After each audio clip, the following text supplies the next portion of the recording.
Right, let's go to today's headlines, and I've got them here, and we'll do a rundown of the headlines, and then we'll come to our first story.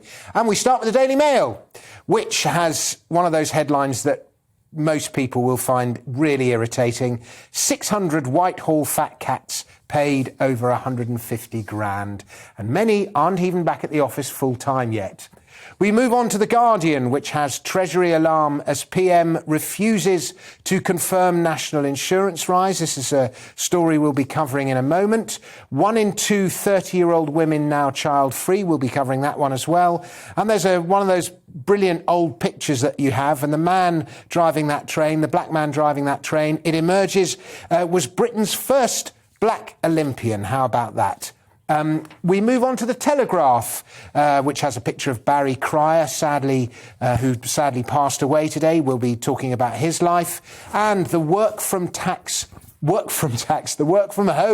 tax loophole is to be closed. That was one of those loopholes that they created and then backfired on them. We move on to the Times. The Times is next, is it really? I have the Independent, but there we go. I shall dig out the Times. I've been handed my things in the wrong order, but never mind. Here we have the Times. US sounds alarm over Russian cash in London. They're not the only one. There's Barry Cryer. And there's a picture of Donald Trump, who in a video today mentioned that he called himself the 45th and 47th president, giving us a strong hint, therefore, that he is going to run in the next time. We move on to in the next election. We move on to the Independent, which has Truss spends 500 grand on private jet to Australia. That's a story we'll be covering. And soldiers shot dead in nervy Ukraine. The FT is next, I hope. Yes, I'm right. Thank goodness for that.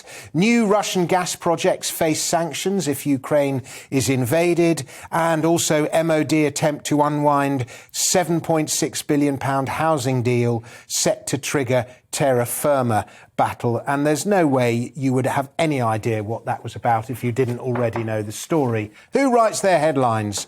The Express is next. Boris allies don't repeat Thatcher betrayal. The Express, as ever, staying loyal to Boris. And finally, is this finally? Yes, we have the Star.